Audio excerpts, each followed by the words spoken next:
systems determine so much of what happens. As the research shows, like you don't even decide how much food you eat. That's decided by the size of the plate and the color of the plate. And it's so amazing, these things that we think we control, but if you're in a setting, you'll just do something because you're primed by that setting.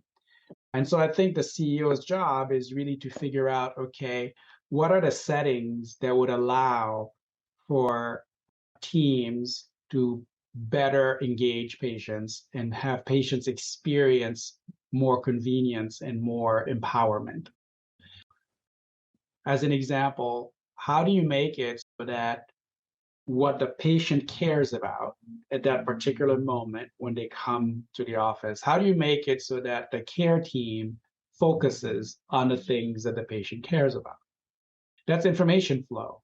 And so if, for instance, your systems are so bad that it makes the patient late, or your systems are frustrated enough that the patient comes in and they're mad about something, and so they forget half of what they really wanted to talk about because they're just concentrated on how rude X person was.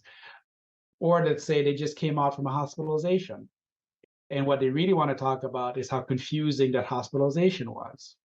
So is that information available to the team? Do they know that the patient was hospitalized? Did somebody talk to the patient ahead of time so they would be like, oh yeah, I bet Danny was confused by this and this? That's what I call the information flow. And those are the things that as CEO can really impact.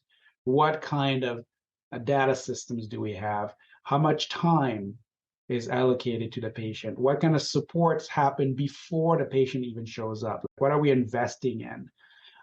And like you mentioned, the concept of the opportunity, right? You can either think of it as like a crack, or you could think of it as all this opportunity to improve things.